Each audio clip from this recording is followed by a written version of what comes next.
हे मेरे बाल लाल गोपाल, जय हिंद, नमस्कार, आदाब एंड सत श्री अकाल। तो आज के इस जानदार शानदार और मजेदार सेशन में आप सभी का बड़ा भाई मेंटोर टीचर मैं आर्यन सिंह बहुत बहुत स्वागत और अभिनंदन करता हूं।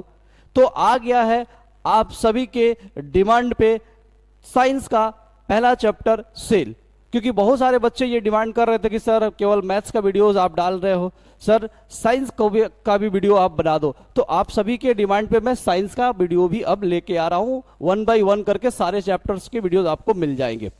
तो कुछ बच्चों को ये भी लग रहा होगा कि सर जब साइंस डालना स्टार्ट किया तो क्या मैथ्स वाला बंद कर देंगे? क्या नहीं, मैथ्स का भी 1 बाय 1 आएगा और साइंस का भी आते रहेगा। ठीक है, तो जुड़े रहिए। अगर आप नए हैं इस चैनल पे तो चैनल को सब्सक्राइब कर दीजिएगा, क्योंकि आपको ये चैनल बहुत बेनिफिट्स देने वाला है और बहुत ही मजेदार तरीके से आपको हर चीज मिलेगा साइंस और मैथ्स का। ठीक है, तो आइए हम लोग करते हैं इस चैप्टर को स्टार्ट। पहला चैप्टर जो है हमारा वो क्या है? वो है सेल। तो ये जो सेल आप देख रहे होंगे कि बहुत ही एक छोटा वर्ड आपको दिख रहा होगा 4 लेटर का, लेकिन इसके कारनामे बहुत बड़े बड़े हैं। ये जो सेल है पूरे बायो को कवर करता है। अगर ये सेल चैप्टर हटा दिया जाए, यानी कि सेल के बारे में हटा दिया जाए, तो बायो का अस्तित्व ही नहीं रहेगा। एक तरीके से आप ये बोल सकते हो, क्योंकि बायो में जनरली पढ़ते तो और भी कुछ चीजें हैं, लेकिन मेनली बायो में हम लोग लिविंग थिंग्स के बारे में ही पढ़ते हैं। और उन सारे लिविंग थिंग्स को बनाने वाला कौन है? ये सेल है। चाहे वो लिविंग थिंग्स एक चिट्टी हो, एक एंट क्यों ना हो, और या फिर वो लिविंग थिंग्स वो डायनासोर क्यों ना हो। मतलब कुछ ऐसे भी, या अभी तो चींटी हमारे नेक डाई से दिख भी जाती है, वो ऐसे लिविंग थिंग्स जो हमारे नेक डाई से नहीं दिखते होंगे उनको भी ये सेल ही बनाता है। या प्लांट्स में भी अगर आप बात करें, बड़े लेवल के प्लांट्स, नीम ट्री हो, मैंगो ट्री हो, उसको भी बनाने का काम करता है। एक छोटा सा पी प्लांट हो, उसको भी बनाने का काम कौन करता है? सेल करता है। यानी कि कहने का मतलब है कि बहुत छोटे लेवल के लिविंग थिंग्स हो, वो चाहे प्लांट्स या एनिमल्स हो, या बहुत बड़े लेवल के लिविंग थिंग्स हो, उन सबको बनाने का काम किसने किया है? सेल किया है। ये सब के सब किससे बने हैं? सेल से। यानी कि इस पूरे यूनिवर्स के लिविंग थिंग्स को बनाने का काम कौन किया? सेल। तो ये पूरे लिविंग थिंग्स को बनाने का काम कर रहा है, इवन हमें भी बनाने का काम कर रहा है, तो इसके बारे में जानना तो जरूरी है। तो आइए हम लोग जानते हैं इस टॉपिक को और इस चैप्टर को एकदम बेहतर तरीके से, जो हमें बनाने का काम किया है। तो चलो मेरे बाल लाल गोपाल, स्टार्ट करते हैं इस पहले चैप्टर, साइंस का पहला चैप्टर सेल को। ये जो सेल है क्या है? तो सेल को the fundamental unit of life के नाम से भी चैप्टर्स में दिया जाता है और सिंपल सेल भी लिखा जाता है। तो बात आती है कि सेल एक्चुअल में, अगर ये चैप्टर का नाम सेल है तो ये सेल होता क्या है, इसको डिफाइन कैसे करेंगे? तो आओ जानते हैं। तो इसकी डिफिनीशन की अगर हम लोग बात करें तो सेल को बोलते हैं the fundamental structural and functional unit of life. Fundamental structural and functional unit of life, इसको फंडामेंटल स्ट्रक्चरल और फंक्शनल यूनिट्स बोला जाता है। क्या बोला जाता है जी? इस सेल को क्या बोलते हैं मेरे बाल लाल गोपाल? तो इसको बोलते हैं fundamental structural and functional units. अब बात आती है कि इसको फंडामेंटल स्ट्रक्चरल और फंक्शनल यूनिट्स क्यों बोलते हैं, तो आइए समझते हैं। अब देखो, ये जो है ना, हमारे बॉडी में जो भी फंक्शंस होते हैं, जैसे मान लो हमने बना सेल से, ठीक है, हमारी बॉडी बनी सेल से, तो हमारे बॉडी में जो भी फंक्शंस हो रहे हैं, वो चाहे हमारे बॉडी को, यानी एक लिविंग थिंग्स के अंदर जो भी फंक्शन हो रहे हैं, उसको जीवन को जीने के लिए, उसको जीवित रहने के लिए, वो सारे फंक्शंस कौन कराएगा? तो ये सेल कराता है। जैसे मान लो रिस्पिरेशन हो गया, न्यूट्रिशन हो गया, ठीक है, ग्रोथ, डेवलपमेंट, रिप्रोडक्शन, ये सारे चीजें जो भी फंक्शंस हैं एक लिविंग थिंग्स के लिए, वो सारा फंक्शंस कौन परफॉर्म कराता है? तो ये है सेल। इसीलिए इसको हम लोग क्या बोलते हैं? फंक्शनल यूनिट बोलते हैं। अब बात आती है कि इसको स्ट्रक्चरल यूनिट क्यों बोलते हैं? तो स्ट्रक्चरल यूनिट बोलने का रीजन है कि अब देखो, all living organism are made up of cells. सभी लिविंग ऑर्गेनिज्म जो है ना, वो किससे बने हैं? सेल से ही बने हैं। तो हमारी बॉडी का स्ट्रक्चर भी कौन दे रहा है? तो सेल दे रहा है। इस वजह से इसको हम लोग क्या बोलते हैं? स्ट्रक्चरल यूनिट्स भी बोलते हैं। ठीक है, सभी लिविंग ऑर्गेनिज्म के बॉडी का स्ट्रक्चर कौन देता है? सेल देता है। इस वजह से इसको हम लोग क्या बोलते हैं? स्ट्रक्चरल यूनिट बोलते हैं। ठीक है, जैसे मान लो एलिफेंट का बॉडी का स्ट्रक्चर, हमारे बॉडी का स्ट्रक्चर, एक कैट का, एक डॉग का, वो सब क्या है? सेल पे ही तो डिपेंड कर रहा है। जैसे सेल है वैसे बॉडी का स्ट्रक्चर हो गया। ठीक है, चलिए, तो ये चीजें हैं। जैसे अगर मान लीजिए हम लोगों ने पढ़ा है कि हमारी बॉडी जो है ना, बहुत सारे जब सेल एक साथ मिल जाते हैं तो क्या बनता है बाबू, टिश्यू बनता है। जब बहुत सारे टिश्यूज एक साथ मिल जाते हैं तो क्या बन जाता है, ऑर्गन बन जाता है। और जब बहुत सारे ऑर्गन्स एक साथ मिल जाते हैं तो क्या बन जाता है, ऑर्गन सिस्टम बनता है। और जब बहुत सारे ऑर्गन सिस्टम मिल जाएंगे तो एक ऑर्गेनिज्म का फॉर्मेशन होता है। तो देख रहे हैं ये इस ऑर्गेनिज्म को बनाने का काम कौन कर रहा है, सेल ही कर रहा है। तो इसके बॉडी का स्ट्रक्चर कौन बनाया, सेल बनाया, इसलिए इसको स्ट्रक्चरल यूनिट बोलते हैं।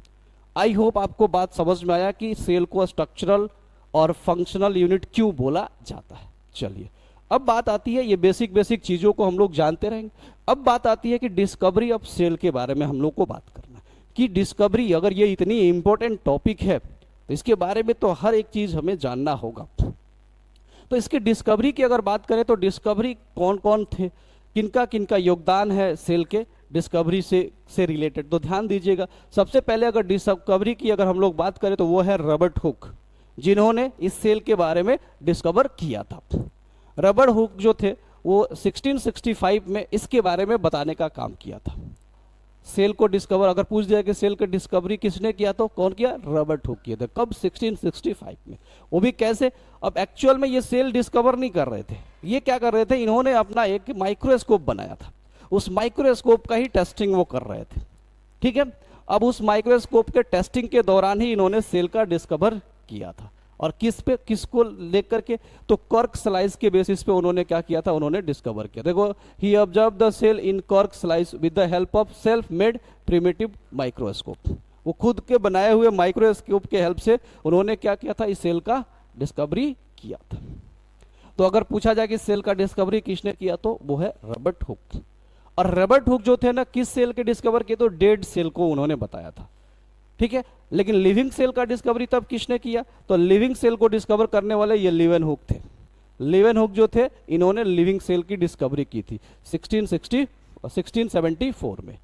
ठीक है, लेकिन देखो, भले ही इन्होंने लीवेनहुक ने डिस्कवर किया लिविंग सेल का, लेकिन अगर सेल की बात आ जाएगी कहीं भी पूछा जाए, उसमें ये जिक्र नहीं है कि लिविंग या नॉन लिविंग, बस ये पूछा जाए कि सेल का डिस्कवरी किसने किया तो आपको रॉबर्ट हुक ही नाम देना है।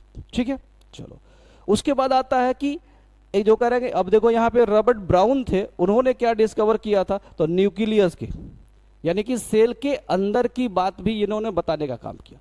सेल, ये लोग तो बता दिया कि ठीक है ये सेल होता है, लेकिन सेल में और भी सेल का कुछ कंपोनेंट्स होता है, सेल से भी छोटा कुछ हिस्सा होता है क्या सेल के अंदर, तो न्यूक्लियस के बारे में बताने का काम किए थे रॉबर्ट हुक। है कि नहीं, केवल सेल ही नहीं है, उससे छोटा भी पार्ट्स है सेल के अंदर जिसका नाम है न्यूक्लियस, और उन्होंने 1831 में बताने का काम किया था।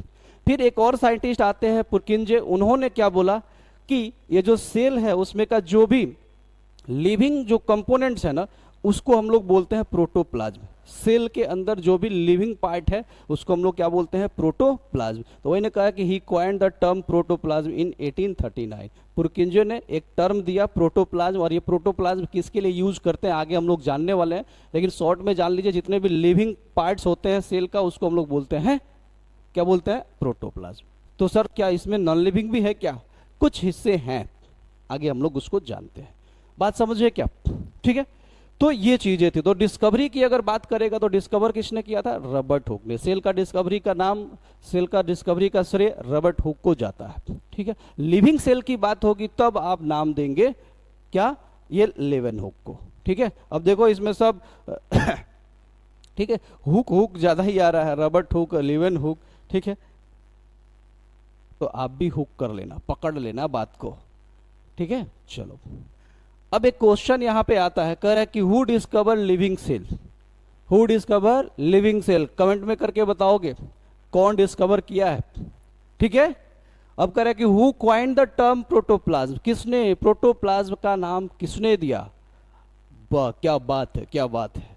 तो किसने नाम दिया, पुरकिंजे। फिर इसमें कह रहा है कि लिविंग सेल को किसने डिस्कवर किया था जी, तो लीवेनहुक। लिविंग सेल का डिस्कवरी किसने किया था, वो डिस्कवर लिविंग सेल, तो कौन किया था, ये लीवेनहुक। तो ये वीडियो पॉज करके आंसर पहले देना है, ध्यान देना, आगे चलते हैं नेक्स्ट। अब बात आती है कि चलो ठीक है, हम लोगों ने देख लिया कि सेल के डिस्कवरी किसने किया, प्रोटोप्लाज्म नाम किसने दिया, न्यूक्लियस नाम किसने दिया, लिविंग सेल को किसने डिस्कवर किया। अब बात आती है कि सेल थ्योरी। अब ये सेल थ्योरी क्या होती है? तो अब देखो, जब सेल की डिस्कवरी हो गई और पता चला, ठीक है, तो सेल के बारे में और भी साइंटिस्ट क्या करने लगे, और भी बायोलॉजिस्ट क्या करने लगे, उसके बारे में नॉलेज इकट्ठा करना स्टार्ट किया, उसके बारे में और ज़्यादा स्टडी करना स्टार्ट कर दिए। अब जब सेल के बारे में स्टडी किए तो कुछ बायोलॉजिस्ट थे, उन्हें कुछ ऑब्जर्वेशन दिखा, और उन्होंने जब स्टडी किया और उस स्टडी के दौरान जो जो उन्होंने ऑब्जर्व किया, उस ऑब्जर्वेशन को वो लोग क्या कर दिए, एक स्टेटमेंट तैयार कर दिया, एक स्टेटमेंट बना दिया, और उसी स्टेटमेंट को हम लोग क्या बोलते हैं, सेल थ्योरी। जैसे सबसे पहले अगर बात करें तो ये जो मैथ्यूज स्लीडन थे, तो ये स्लीडन साहब ने क्या बोला कि जितने भी प्लांट्स होते हैं ना, वो सब किससे बने हैं, सेल से बने हैं। जब उन्होंने सेल के बारे में स्टडी किया तो उनको ये लगा कि अरे भाई, सारे प्लांट्स किससे बना है, तो सेल से बना है। तो उन्होंने अपना एक स्टेटमेंट दे दिया, all plants are composed of cell. कब? 1838 में। तो ये एक क्या बन गया, सेल थ्योरी बन गई। इनका स्टेटमेंट है, इन्होंने स्टडी किया और देखा कि सारा प्लांट्स किससे बन रहा है, तो सेल से बन रहा है, तो इन्होंने अपना एक स्टेटमेंट दे दिया, और इसी स्टेटमेंट को हम क्या बोलते हैं, सेल थ्योरी बोल देते हैं। फिर इनके बाद एक दूसरे साइंटिस्ट आए, स्वान साहब, थ्रीडर स्वान। तो इन्होंने क्या बोला कि 1839 में, एक साल बाद, कहे कि भाई केवल प्लांट्स ही नहीं बना है सेल से, सारे एनिमल्स भी सेल से ही बने हैं। All animals are composed of cell. इन्होंने कहा कि एनिमल्स भी, जो भी एनिमल्स है वो भी सब किससे बना, सेल से। इन्होंने अपने स्टडी के बेसिस पे बोल दिया। उसके बाद एक तीसरे बायोलॉजिस्ट आए, विर्को साहब। तो उन्होंने क्या बोला, ये विर्को साहब क्या बोले 1855 में, ये इन दोनों में थोड़ी सी क्या कर दिए, इन्होंने थोड़ा सा मॉडिफाई कर दिया, इन दोनों के स्टेटमेंट को थोड़ा सा मॉडिफाई कर दिया। और वो क्या बोले कि जो भी ऑर्गेनिज्म है, ठीक है, यानी कि जो भी सेल है वो प्री एग्जिस्टिंग सेल से ही बन के तैयार होता है। प्री एग्जिस्टिंग सेल से, या कह सकते हो कि जो ऑर्गेनिज्म बना है प्री एग्जिस्टिंग ऑर्गेनिज्म से बन के आता है।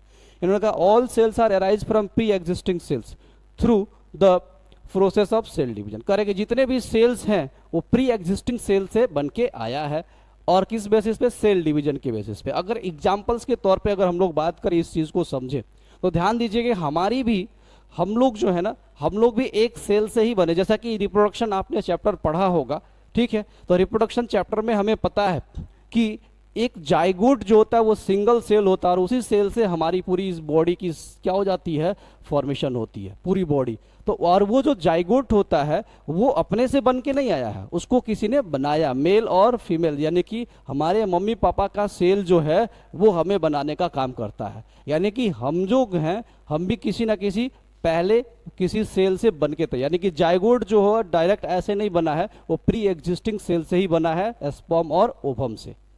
बात समझ में आ रहा है? तो ठीक वही बात इन्होंने कहा कि जो भी सेल है वो अचानक से ऐसे नया बनता नहीं है, वो प्री एग्जिस्टिंग सेल से ही बन के तैयार होता है। और वो कौन सा प्रोसेस यूज करता है, तो सेल डिवीजन। सेल डिवीजन का मतलब क्या होता है, एक सेल से दो सेल का होना, दो से चार सेल का होना, चार से आठ सेल का होना, इसी को बोलते हैं cell division. Cell division means आप कह सकते हो सेल रिप्रोडक्शन, ठीक है। तो ये बातें हैं। उसके बाद एक बेसिक चीज है, यहां ध्यान देना कि ये कह रहा है कि अगर कोई ह्यूमन बॉडी है, एडल्ट पर्सन है, तो उसके बॉडी से लगभग 4 केजी जो है ना, डेड सेल्स एक साल में निकल जाते हैं। जैसे स्किन से हम लोग नहाते धोते हैं, तो उस तरीके से हमारे बॉडी से जो डेड सेल्स होते हैं ना, एक साल में 4 केजी डेड सेल्स बॉडी से बाहर निकल जाता है। बताओ, हर साल, ठीक है। चलो आगे नेक्स्ट हम लोग बात करते हैं। अब एक क्वेश्चन आता है, उस क्वेश्चन का आंसर देना है कि who said all cell arise from pre existing cell. Video pause करेंगे, कमेंट करेंगे कि कौन सा सेल जो है, सॉरी, किसने ये बोला कि सभी सेल जो है ना प्री एग्जिस्टिंग सेल से ही आते हैं। तो किनका कहना था जी, विर्को साहब। कौन बोले थे, विर्को, ठीक है। चलो नेक्स्ट। अब बात आती है कि थोड़ा सा हम लोगों ने सेल के बारे में, डिस्कवरी के बारे में पढ़ा, ठीक है, सेल थ्योरी के बारे में पढ़ा। अब बात आती है सेल साइज की, क्योंकि बेसिक चीजें पहले हम लोग सेल के पढ़ लेते हैं। अब सेल साइज की अगर हम लोग बात करें, सेल शेप की बात करें, सेल नंबर की बात करें, तो आइए हम लोग देखते हैं कि अब बात आता है कि जो सेल होता है, यहाँ पे कुछ क्वेश्चंस है कि do all cell look alike in term of shape, size and structure. क्या सभी सेल जो होते हैं शेप, साइज और स्ट्रक्चर में एक जैसे होते हैं? तो ऐसा नहीं है, ठीक है। The shape size and structure of cells are related to specific function, different cells have different shape size and structure. ये जो है ना हमारे बॉडी के फंक्शंस पे डिपेंड करता है कि कौन सा फंक्शंस कर रहा है, उसके अकॉर्डिंग उसका शेप होगा, साइज होगा, स्ट्रक्चर होगा, और वो हमारे बॉडी के किस हिस्सा में पाया जाता है उस बेसिस पे उसका फंक्शन और ठीक है उसका शेप साइज और स्ट्रक्चर डिपेंड करेगा, फंक्शंस के बेसिस पे और लोकेशन के बेसिस पे। जैसे कि आप देख रहे होंगे यहाँ पे ये स्पिंडल शेप का सेल है, ये स्मूथ मसल्स में पाया जाता है, ये मसल सेल है, ये नर्व सेल है, तो इसका स्ट्रक्चर आप देख रहे होंगे एलोंगेटेड है, ब्रांच शेप है। ये देख रहे हैं ओवम सेल है, ये एक स्फेरिकल शेप है। ये देख रहे हैं स्पर्म सेल है, यहाँ पे ये बोन सेल है। तो इन सभी सेल का आप देख रहे हैं अलग अलग स्ट्रक्चर है, अलग अलग शेप है, अलग अलग साइज है। रीजन क्या है कि इन सब का फंक्शंस अलग अलग है। नर्व सेल्स का फंक्शन अलग है, मसल सेल का फंक्शन, मसल सेल्स का फंक्शन क्या होता है, तो मसल्स का काम क्या होता है, हमारे बॉडी में मूवमेंट लाना। हमारे बॉडी में जहां भी मूवमेंट होती है वो सब मसल्स की वजह से ही होता है। तो मसल्स किससे बना, मसल सेल से। तो यानी कि आप कह सकते हो मसल सेल्स का काम है बॉडी में मूवमेंट लाना। नर्व सेल क्या करता है, जितने भी मैसेजेस ट्रांसफर होते हैं ना, ठीक है, वो सारे मैसेज को ट्रांसफर करने का काम ये करता है। तो ये बातें हैं, तो समझ रहे हैं। तो सभी जो है ना, तो स्ट्रक्चर शेप एक जैसा नहीं होता है, वो डिफर होता है। उसके बाद कह रहा है कि what similarities could we find. अब कह रहा है कि सभी सेल्स में क्या सिमिलरिटीज होगी। शेप साइज स्ट्रक्चर तो अलग होगा, लेकिन क्या उसमें कुछ सिमिलरिटीज भी होगी, हाँ होती है सभी सेल्स में। अभी आगे हम लोग पढ़ेंगे कि जो सेल ऑर्गेनल्स होते हैं वो ठीक है लगभग लगभग सब में एक जैसा ही होता है, थोड़ी बहुत वेरिएशन आपको देखने को मिलेगी, ठीक है, लेकिन सिमिलरिटीज बहुत ज्यादा रहेगी। जैसे कि मान लीजिए कि हर सेल में न्यूक्लियस होगा, वो चाहे कोई भी सेल हो, मसल सेल हो, बोन सेल हो, कोई भी हो, और चाहे प्लांट सेल हो या एनिमल सेल हो, सब में क्या होगा, न्यूक्लियस देखने को मिलेगा, माइटोकॉन्ड्रिया देखने को मिलेगा, गोल्जी बॉडी देखने को मिलेगा, ठीक है। तो ये सारी चीजें सिमिलरिटीज है, होती है, सिमिलरिटीज देखने को मिलती है। Correct, it is interesting that cell are found to have the same organelles. Cell के अंदर जो होता है ना, सेम ऑर्गेनलीज देखने को मिलता है सभी सेल के अंदर। कुछ वेरिएशन थोड़ी बहुत देखने को मिलेगी, बहुत कम, ठीक है, सिमिलरिटीज बहुत ज्यादा होती है, तो वो होता है, ठीक है। अब कह रहा है could we find differences among cell from different parts of the plants और एनिमल्स बॉडी। कह रहा है कि प्लांट्स और एनिमल्स बॉडी के डिफरेंट पार्ट्स में डिफरेंट टाइप्स के सेल्स को देखने को मिलता है। यस, देखने को मिलता है। देख रहे हैं ना, मसल सेल्स तो मसल्स में मिल जाएगा, ठीक है। बोन सेल्स तो बोन्स में मिलेंगे। तो अलग अलग बॉडी पार्ट्स में अलग अलग तरीके के आपको सेल्स देखने को मिलेंगे। तो ये हो गया। उसके अब सेल साइज की अगर हम लोग बात करें तो सेल साइज जो होते हैं वो अलग अलग तरीके का। अब कह रहे हैं कि smallest living cell in the universe, इस पूरे यूनिवर्स में अगर स्मॉलेस्ट लिविंग सेल की अगर बात करेंगे तो सबसे छोटा जो सेल होता है वो माइकोप्लाज्मा होता है। क्या होता है, माइकोप्लाज्मा, और इसी को शॉर्ट में पीपीएलओ बोलते हैं। अब पीपीएलओ का मतलब क्या है, पीपीएलओ का फुल फॉर्म क्या होता है, तो देखो इसका मतलब क्या, देखो full form of PPLO pleuropneumonia like organism, pleuropneumonia like organism, इसका फुल फॉर्म होता है। अब कह रहे हैं कि largest living cell in the universe, largest living cell क्या होता है, तो वो होता है ऑस्ट्रिच एग। क्या होगा, ऑस्ट्रिच एग को लार्जेस्ट लिविंग सेल बोलते हैं, ठीक है। ये हो गया यूनिवर्स में, यानी कि पूरी इस यूनिवर्स के लेवल पे है। अगर ह्यूमन बॉडी की बात करें तो ह्यूमन बॉडी में सबसे लार्जेस्ट सबसे स्मॉलेस्ट सेल क्या होता है, तो देखो smallest cell in human body जो होता है वो क्या होता है, वो क्या होता है, स्पर्म सेल होता है, ठीक है। और सबसे लार्जेस्ट सेल क्या होगा, तो largest cell in human body जो होता है वो ओवम सेल होता है। क्या होता है, ओवम सेल होगा। और लॉन्गेस्ट सेल की बात करें तो longest cell in human body जो होता है वो होता है नर्व सेल होता है। क्या होता है, नर्व सेल होता है। अब बात आती है सर लार्जेस्ट और लॉन्गेस्ट में क्या अंतर है, तो थोड़ा ध्यान देना। ये मान लो एक फिगर बना दिए मैंने और ये भी है, और ये एक लाइन है और एक लाइन ये भी है। अब हम बोले कि इसमें लॉन्गेस्ट कौन है, जैसे मान लो इसको हमने नाम दिया 1 2 3 4, हम कहें कि लॉन्गेस्ट स्ट्रक्चर कौन है, तो आप कहेंगे कि लॉन्गेस्ट कौन है, 4 वाला है। लेकिन कहें कि लार्जेस्ट कौन है, तो ये 2 वाला है। लार्जेस्ट में और लॉन्गेस्ट में अंदर है। दिल्ली के कुतुब मीनार जो है ना वो लॉन्गेस्ट, और दिल्ली का लाल किला जो है ना वो लार्जेस्ट है। बात समझ गए। तो यहाँ पे जो ओवम सेल है वो लार्जेस्ट है, लेकिन न्यूरॉन सेल क्या होता है, लॉन्गेस्ट होता है। न्यूरॉन सेल क्या होगा, लॉन्गेस्ट सेल होता है। तो लॉन्गेस्ट सेल अगर कहेगा तो न्यूरॉन सेल है, क्योंकि वो बहुत बड़ा होता है, लगभग उसका 1 मीटर का लेंथ होता है, 1 मीटर लगभग लेंथ होता है, ठीक है। चलो अब उसके बाद आती है, अब देखो यहाँ कह रहा है कि largest cell in human body, human body में लार्जेस्ट सेल क्या होता है, अभी हमने पढ़ा, वीडियो पॉज करो, कमेंट करो। चले, अब बात आती है कि कुछ सेल्स के अप्रोक्सीमेट साइजेस दिए हुए हैं, ठीक है, ठीक है, लगभग लगभग ये साइज। अब कह रहे हैं अमीबा का जो साइज होता है 1 मिलीमीटर होता है, हेंस एक का साइज जो होता है ना 16, ये 60 मिलीमीटर के आसपास होता है। ऑस्ट्रिच एक का जो होता है ना 170 mm के आसपास होता है, ठीक है। ग्रीन अलगे जो होते हैं उसका 10 mm के आसपास होता है, ये mm का मतलब मिलीमीटर है। उसके रेड ब्लड सेल की बात करें तो 9 माइक्रोमीटर, ये माइक्रोमीटर जो होता है और छोटा यूनिट होता है, मिलीमीटर से भी छोटा यूनिट माइक्रोमीटर होता है। यहाँ पे लिखा हुआ देखो 1 माइक्रोमीटर 10⁻⁻6 मीटर होता है और मिलीमीटर में 10⁻³ मीटर होता है। तो मिलीमीटर थोड़ा बड़ा यूनिट है माइक्रोमीटर से, ठीक है। अब यहाँ करा कि लीवर सेल जो होता है ना उसका 20 माइक्रोमीटर्स के आसपास होता है। उसके बाद देखो अगर ह्यूमन ओवम सेल की बात करें तो 0.1 मिलीमीटर का होता है। नर्व सेल की बात करें अबाउट 1 मीटर के आसपास होता है, ठीक है। तो ये है, तो ये कुछ अप्रोक्सीमेट सेल्स के साइज दिए हुए हैं। अब हम लोग बात करने वाले हैं classification of organism based on number of sales.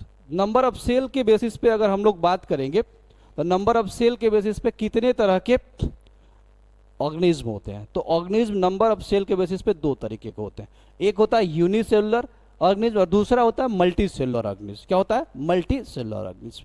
अब बात आती है यूनिसेलुलर ऑर्गेनिज्म क्या होता है।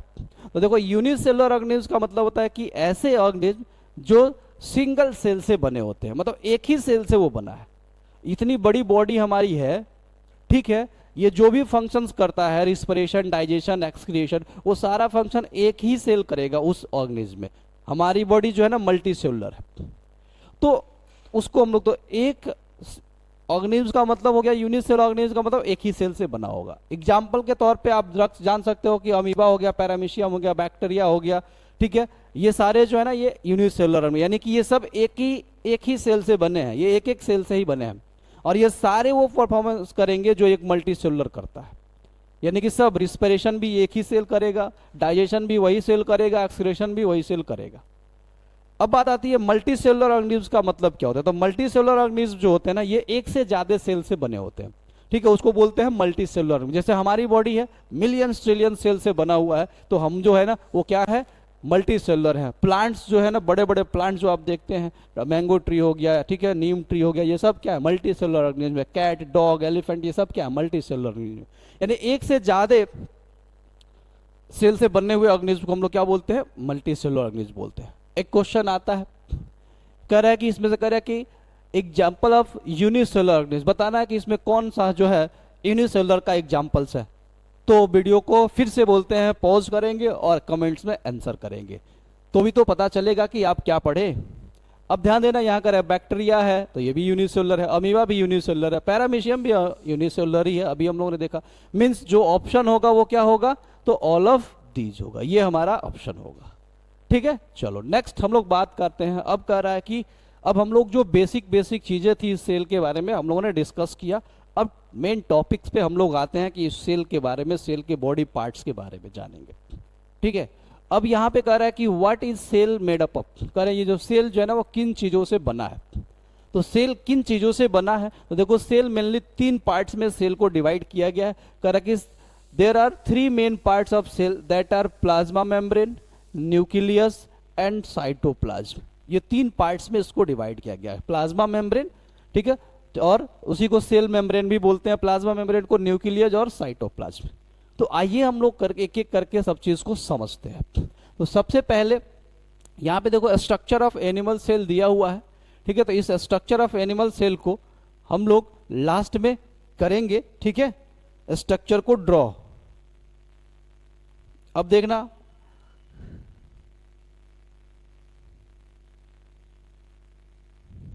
तो सबसे पहले हम लोग अगर बात करें तो प्लाज्मा मेम्ब्रेन है। क्या है? Plasma membrane. अब ये प्लाज्मा मेम्ब्रेन क्या होता है समझिएगा।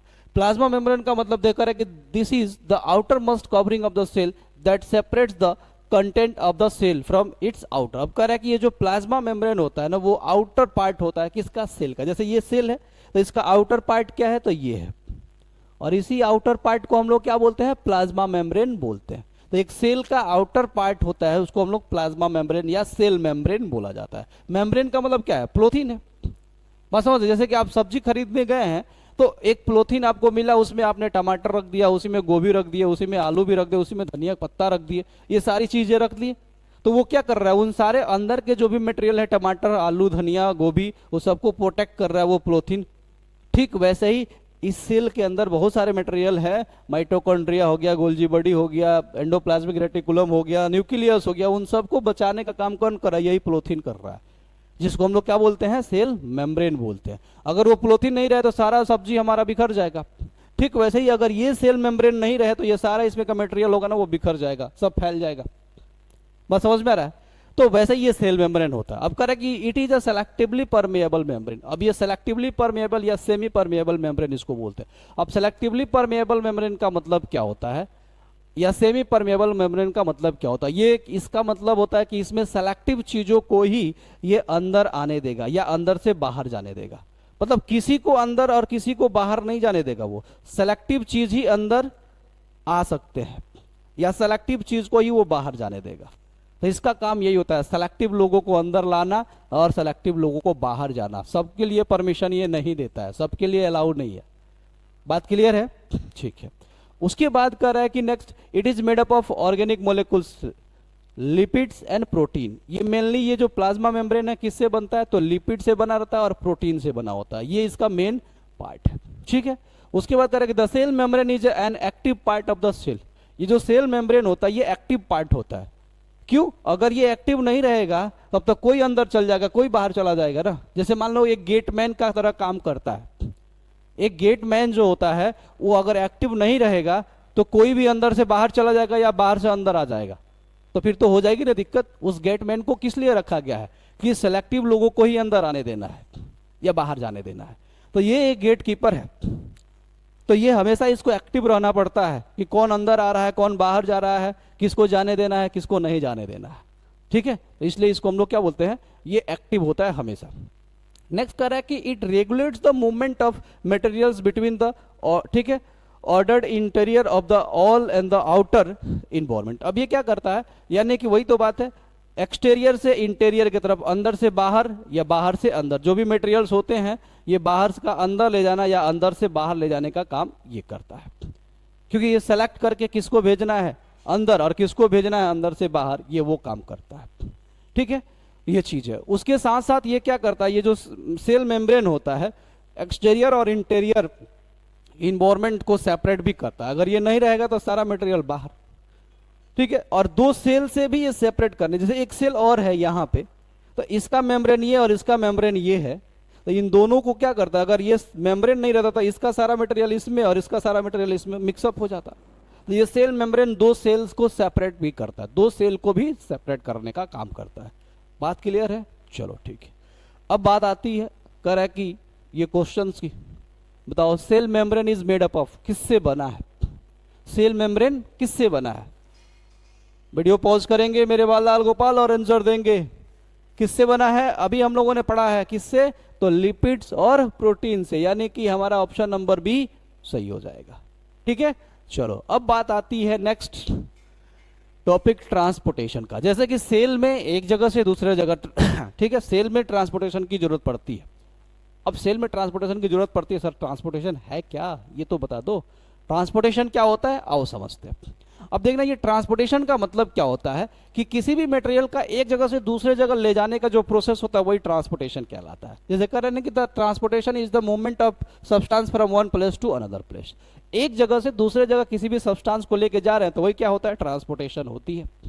अब ये ट्रांसपोर्टेशन बायोलॉजी के टर्म में दो तरीके का होता है, एक होता है पैसिव ट्रांसपोर्ट और दूसरा होता है एक्टिव ट्रांसपोर्ट।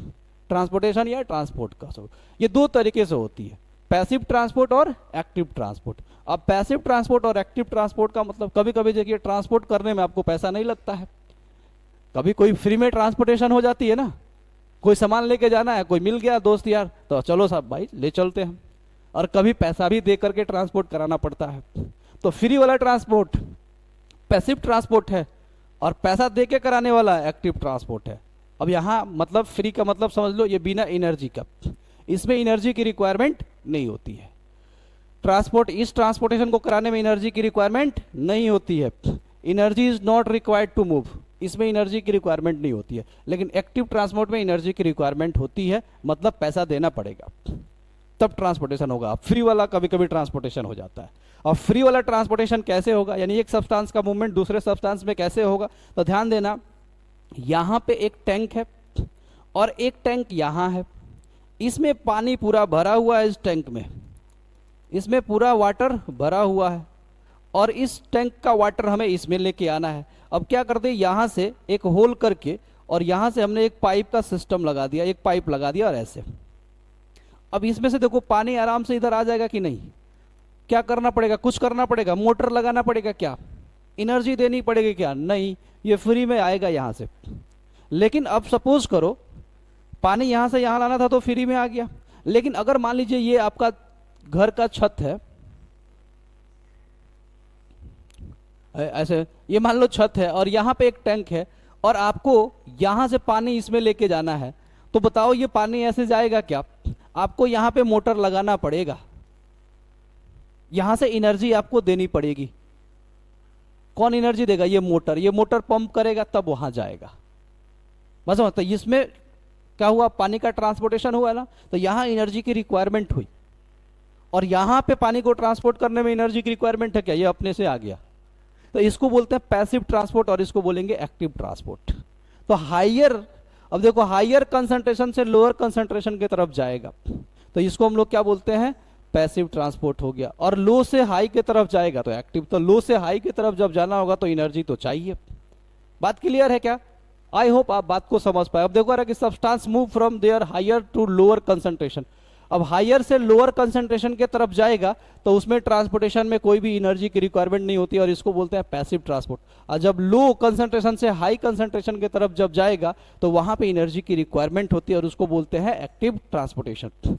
एनर्जी की रिक्वायरमेंट पैसिव में नहीं होती है लेकिन एक्टिव में होता है। It is a slow movement, इसमें थोड़ी सी मूवमेंट स्लो होगी लेकिन इसमें क्या होगा, फास्ट हो जाएगा। क्या होगा, फास्ट होगा। एक्टिव ट्रांसपोर्टेशन में फास्ट मूवमेंट होती है क्योंकि भाई इसमें तो एनर्जी दे रहा है ना, धक्का धक एकदम बढ़ेगा आगे। ठीक है, चलो उसके बाद आगे हम लोग समझते हैं। देखो ये पैसिव ट्रांसपोर्ट दो तरीके का होता है, यानी कि बिना एनर्जी का ट्रांसपोर्टेशन सेल के रिस्पेक्ट में हम लोग बात करेंगे तो दो तरीके का है। एक है डिफ्यूजन और दूसरा होता है ओस्मोसिस। अब डिफ्यूजन क्या होता है, ओस्मोसिस क्या होता है, समझिएगा। ठीक है, अब यहाँ पे डिफ्यूजन की बात करें कि द सब्सटेंस, ठीक है, spontaneous movement of substance from a region of high concentration to a region of low concentration is called diffusion. अब देखो डिफ्यूजन का एक्चुअल होता है कि एक सब्सटेंस का दूसरे सब्सटेंस में मिक्स हो जाना। और मिक्सअप कैसे होगा, हायर कंसंट्रेशन से लोअर कंसंट्रेशन की तरफ। जैसे ध्यान से समझिएगा, सपोज यहाँ पे आपको मैंने एक ग्लास ले लिया है और इस ग्लास में कौन सा कलर दिखेगा बढ़िया, चलो रेड में लेता हूं या ये ले लिया। अब यहाँ पे मान लीजिए कि हमने एक ग्लास लिया है और इस ग्लास में हम क्या कर देते हैं, पूरा पानी भर देते हैं। इसमें ग्लास में हमने पानी भर लिया है और इसमें हम क्या कर रहे हैं, एक कलर ले लेते हैं, एक कलर। अब ये एक कलर हमने इसमें डाल दिया। अब इस कलर की कंसंट्रेशन ज्यादा कहाँ है, ये पिंक कलर सबसे ज्यादा यहाँ है। अब आप देखिएगा कि इसकी कंसंट्रेशन ज्यादा है, हाई कंसंट्रेशन कहाँ है, इसका यहाँ है। अब यहां से ये धीरे धीरे क्या होगा, ये पानी में चारों तरफ फैलना स्टार्ट करेगा कि नहीं। तो देखो हायर कंसंट्रेशन से लोअर कंसंट्रेशन की तरफ आ रहा है ना, और ये खुद से आएगा, किसी को मूव कराने की जरूरत नहीं है, ये खुद से आएगा। तो इसको हम लोग बोलते हैं डिफ्यूजन। हायर कंसंट्रेशन से लोअर कंसंट्रेशन की तरफ मूवमेंट होना स्टार्ट कर दिया। ये पिंक कलर यहां था, हमने एक पिंक कलर डाल दिया, अब ये धीरे धीरे इस पूरे पानी को पिंक बनाएगा। तो इसको हम लोग क्या बोलते हैं, इसी को बोलते हैं डिफ्यूजन। क्या बोलते हैं, डिफ्यूजन। अब ये डिफ्यूजन लिक्विड्स का भी होता है और सॉलिड लिक्विड का भी होगा, गैस में भी होता है। ठीक है, सॉलिड इवन सॉलिड में भी डिफ्यूजन देखने को मिलता है। ठीक है, सॉलिड में भी डिफ्यूजन देखने को मिल जाता है। जैसे कि आप देखोगे सॉलिड में डिफ्यूजन का मतलब एक सॉलिड का पार्टिकल्स दूसरे सॉलिड पार्टिकल्स में क्या होना, मिक्सअप होना। तो ये जो डिफ्यूजन है वो सॉलिड जैसे कि आप देखते होंगे क्या होता है, जब गर्मी की छुट्टी होती है तो उस केस में आपके बोर्ड पे टीचर्स कुछ लिख देते हैं और एक महीने बाद जाते हो तो उसको मिटाना, उसको इरेज करना आसान नहीं होता है। लेकिन क्लास का टाइम में जब सर लिखते होंगे कुछ भी तो उसको आराम से ऐसे इरेज कर देते हैं, लेकिन एक महीने बाद उसी चीज को इरेज करना इजी नहीं होता। तो रीजन क्या होता है कि वहां पे डिफ्यूज कर गया होता है चौक का पार्टिकल्स उस बोर्ड के पार्टिकल्स में। ठीक है, तो ये डिफ्यूजन का मतलब वही हो गया कि हायर कंसंट्रेशन से लोअर कंसंट्रेशन की तरफ फ्लो होना, किसका, किसी भी मटेरियल्स का। अब जैसे मान लीजिए कि यहां पे अब मान लो कि यहां पे बहुत ज्यादा ऑक्सीजन मोलिकुल्स है, ऑक्सीजन मोलिकुल्स का कंसंट्रेशन बहुत ज्यादा है, और यहां पे ऑक्सीजन मोलिकुल्स इसमें कम है। यहाँ पे जैसे मान लो यहाँ पे 100 मोलिकुल्स है ऑक्सीजन का, और यहाँ पे जो ऑक्सीजन इसमें जो है ना CO2 है, H2 है, N2 है, मतलब नाइट्रोजन है, हाइड्रोजन है, कार्बन डाइऑक्साइड है, और ऑक्सीजन भी है, लेकिन ऑक्सीजन यहाँ पे बहुत कम है। यहाँ पे मान लीजिए कि 10 मोलिकुल्स है ऑक्सीजन का, तो 10 है, तो अब ये जो होगा ना इधर से ऑक्सीजन इधर आना स्टार्ट कर देगा। क्या होगा, इधर आना स्टार्ट कर देगा। तो इसको हम लोग क्या बोलते हैं, इसको बोलते हैं डिफ्यूजन। क्या बोलेंगे, डिफ्यूजन। ठीक है, अब दूसरा चीज आता है ओस्मोसिस। अब ओस्मोसिस क्या होता है उसको समझते हैं। देखो इसमें ओस्मोसिस में क्या कहता है, movement of water molecules through plasma membrane is called osmosis. अब इसमें कह रहा है कि ये जो ओस्मोसिस होता है ये पार्टिकुलर ये फ्लूइड के लिए ज्यादातर यूज किया जाता है, और वो भी ये प्लाज्मा मेम्ब्रेन से जब मूवमेंट होगी तब। प्लाज्मा मेम्ब्रेन क्या है, जैसे कि सेल हम लोगों ने देखा था ना, सेल, ये सेल है, तो सेल का आउटर कवरिंग क्या है, प्लाज्मा मेम्ब्रेन है। तो जब वाटर मोलिकुल्स इसमें इस प्लाज्मा को क्रॉस करके बाहर से अंदर जाएं या फिर अंदर से बाहर आए, लेकिन इस प्लाज्मा मेम्ब्रेन को क्रॉस करना चाहिए, तो उसको हम लोग बोलते हैं ओस्मोसिस। क्या बोलते हैं, ओस्मोसिस। जब वाटर मोलिकुल्स प्लाज्मा मेम्ब्रेन को क्रॉस करके अंदर जाए या अंदर से बाहर आए, तो इस प्रोसेस को हम लोग क्या बोलते हैं, ओस्मोसिस प्रोसेस को बोले। क्या बोलेंगे, ओस्मोसिस बोलेंगे। ठीक है, और अगर वाटर मोलिकुल्स यहां से चल के यहां पे आ गया और यहां आकर के किसी मटेरियल से क्या हो गया, मिक्सअप हो गया, तो इसको डिफ्यूजन बोलेंगे। या बाहर से बाहर ही कहीं आकर के वाटर यहां से आकर के O2 के साथ या CO2 के साथ मिक्स हो रहा है, तो इसको डिफ्यूजन बोलते हैं। क्या बोलते हैं, डिफ्यूजन बोलेंगे। ठीक है, बाहर सेल के बाहर बाहर अगर मिक्सअप हो रहा है वाटर का किसी दूसरे मटेरियल के साथ, या अंदर अंदर हो रहा है, तो ये डिफ्यूजन है। ओस्मोसिस तभी होगा जब सेल के ये बाहर जाए मेम्ब्रेन को क्रॉस करके, या अंदर आए, कौन, वाटर मॉलिक्यूल्स या कोई भी लिक्विड्स। ठीक है, जनरली वाटर मॉलिक्यूल से ज्यादा इसका रिलेशन होता है। ठीक है, अब करें इंडो ऑस्मोसिस का मतलब क्या। अब देखो ऑस्मोसिस के भी दो टाइप है, इंडो ऑस्मोसिस और एक्सो ऑस्मोसिस। अब इंडो ऑस्मोसिस का मतलब क्या होता है, ये करें कि the movement of solvent water from outside to inside the cell, ठीक है, इज कॉल्ड इंडो ऑस्मोसिस। जब क्या होगा, आउटसाइड से इनसाइड, जैसे वाटर मोलिकुल्स या कोई भी फ्लूइड अगर आउटसाइड से इनसाइड जाएगा तो इसको बोलते हैं इंडो ऑस्मोसिस। और इंडो ऑस्मोसिस होगा जब ये वाटर सेल ऑब्जर्व करेगा तो क्या होगा, इस सेल का साइज बड़ा हो जाएगा, बड़ा हो जाएगा। तो उस केस में क्या होगा, ये सेल का साइज क्या होगा, बड़ा होगा, सेल का साइज क्या होगा, बड़ा हो जाएगा, बढ़ जाएगा। अब दूसरा होता है एक्सोऑस्मोसिस। तो एक्सोऑस्मोसिस का मतलब क्या होता है, देखो कि इसमें से क्या होगा, वाटर मोलिकुल्स बाहर निकल जाएगा। एक्सोऑस्मोसिस में क्या होगा, वाटर मोलिकुल्स बाहर निकल जाएगा, तो सेल का साइज क्या हो जाएगा, छोटा हो जाएगा, वो सिकुड़ जाएगा सेल का साइज। तो इंडोऑस्मोसिस का मतलब होता है कि वाटर मोलिकुल्स या फ्लूइड मोलिकुल्स का सेल के अंदर जाना थ्रू सेल मेम्ब्रेन, और एक्सोऑस्मोसिस का मतलब होता है कि फ्लूइड मोलिकुल्स को सेल से बाहर निकल जाना, उसको बोलते हैं एक्सोऑस्मोसिस। ठीक है, अब बात आता है हाइपरटोनिक सॉल्यूशन। ठीक है, हाइपरटोनिक सॉल्यूशन, आइसोटोनिक सॉल्यूशन। तो हाइपोटोनिक, हाइपरटोनिक और आइसोटोनिक ये सॉल्यूशंस क्या होते हैं तो समझते हैं। ये इंडोऑस्मोसिस से ही रिलेटेड है। ये भी मतलब कहाँ पे सेल्स के अंदर वाटर जाएगा और किस सॉल्यूशन में सेल के बाहर वाटर आएगा और किस सॉल्यूशन में कुछ नहीं होगा, ना अंदर से बाहर ना बाहर से अंदर। तो आइए देखते हैं और समझते हैं। पहले तो समझिए हाइपोटोनिक सॉल्यूशन क्या होता है। देखो हाइपोटोनिक सॉल्यूशन की अगर हम लोग बात करें तो हाइपोटोनिक सॉल्यूशन में करें the medium surrounding the cell has a higher water concentration than the cell is called hypotonic solution. अब यहाँ पे क्या कह रहा है कि the medium surrounding the cell has a higher water concentration, ठीक है, देन द सेल। अब कह रहा है कि जो सेल है उसके चारों तरफ यानी कि सेल के बाहर जो भी सॉल्यूशन है उसमें वाटर का कंसंट्रेशन ज्यादा है और सेल के अंदर वाटर कंसंट्रेशन तब कम होगा। जब बाहर ज्यादा है तो अंदर तो कम ही होगा ना, तो उसको हम लोग क्या बोलते हैं, उसको बोलते हैं हाइपोटोनिक सॉल्यूशन। हाइपोटोनिक सॉल्यूशन, जैसे सपोज कीजिए कि ये हमने एक क्या कर दिया, ये एक बीकर ले लिया और इस बीकर के अंदर हमने क्या किया, एक सॉल्यूशन बना दिया। सॉल्यूशन किसका बना दिए, मान लीजिए कि सॉल्ट और वाटर का। ये मान लो वाटर है और इसमें हमने थोड़ा सा सॉल्ट डाल दिया, तो सॉल्ट और वाटर का सॉल्यूशन बना दिए। अब इसमें जो है ना सॉल्ट की थोड़ी सी मात्रा मान लीजिए, जैसे कि मान लीजिए 100 ml वाटर है। कितना ml है? 100 ml वाटर है, और इस 100 ml वाटर में हमने सॉल्ट जो डाल दिया है वो 10 ग्राम डाले हैं। अब इसमें एक हम सेल डाल देते हैं, ये सेल है। अब इस सेल के अंदर भी फ्लूइड होता है, वाटर भी होता है। तो अब इस सेल के अंदर जो वाटर है, इसके अंदर जो वाटर है, मान लीजिए कि इसमें जो वाटर है तो वो है, वो भी 100 ml है। ठीक है, इसमें क्या है? 100 ml वाटर है।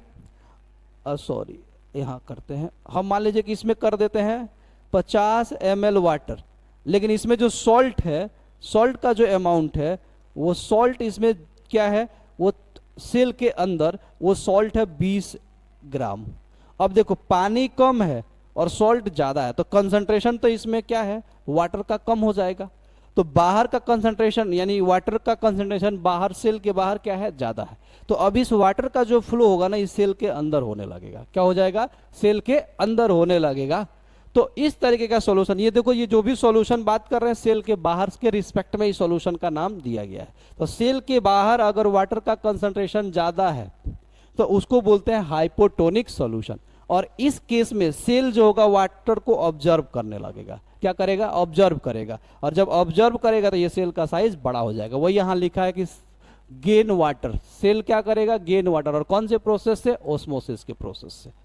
ठीक है, किस प्रोसेस से? ऑस्मोसिस। तो हाइपोटोनिक सॉल्यूशन का मतलब होगा कि सेल के बाहर का ऐसा सॉल्यूशन जिसमें वाटर का कंसंट्रेशन हाई होगा। कहाँ? सेल के बाहर वाला में। अब हाइपोटोनिक सॉल्यूशन जस्ट उसका अपोजिट होता है। इसमें क्या होगा कि बाहर का जो सॉल्यूशन होगा ना, यानी ये बीकर के सॉल्यूशन में, इसमें वाटर की कंसंट्रेशन कम हो जाएगी। तो जब इसमें वाटर का कंसंट्रेशन कम होगा, इसका मतलब सेल के अंदर ज्यादा हो जाएगा। तो सेल के अंदर ज्यादा जब वाटर हो जाएगा तो अब ये क्या हो जाएगा? सेल से बाहर ही आना स्टार्ट कर देगा। क्या करेगा? सेल से बाहर आना स्टार्ट कर देगा। तो सेल का साइज छोटा हो जाएगा। तो ये लिखा, the cell will loss water by osmosis. तो हाइपरटोनिक में सेल का साइज छोटा होने लगता है क्योंकि वो वाटर लॉस करेगा, और हाइपोटोनिक में सेल का साइज बड़ा हो जाएगा। ठीक है, क्या हो जाएगा? बड़ा हो जाएगा। अब नेक्स्ट आता है आइसोटोनिक। तो आइसोटोनिक ऐसा सॉल्यूशन होता है जिसमें जो कंसंट्रेशन सेल के अंदर होगा वाटर का, वही कंसंट्रेशन बाहर भी होगा। तो जब अंदर बाहर दोनों सेम होगा तो वाटर का फिर फ्लो नहीं होगा, तो सेल के साइज में कोई चेंजेस नहीं होगा। तो करेंगे there is no movement of water, means no change in size of cell. Cell के साइज में कोई चेंजेस नहीं होगा। जैसे यहाँ पे आप देख रहे होंगे, ये जो है ना हाइपरटोनिक सॉल्यूशन है। ठीक है, तो हाइपरटोनिक सॉल्यूशन में क्या होता है, तो यहाँ पे वाटर बाहर निकलना स्टार्ट कर देता है। ये देखो ब्लड सेल है। अब हाइपरटोनिक सॉल्यूशन में क्या होगा? वाटर बाहर निकलेगा। तो जब वाटर बाहर निकलेगा, देखो इस सेल का क्या हाल हुआ है, एकदम सिकुड़ गया है। और आइसोटोनिक सॉल्यूशन में ना तो सेल बाहर, ना तो वाटर बाहर जाएगा ना अंदर जाएगा, तो जैसा है वैसे ही रहेगा। ठीक है, दोनों साइड देखो दिखाया हुआ है कि ये बाहर निकल रहा है, अंदर जा रहा है, तो अंदर बाहर मतलब एक जैसा रहेगा।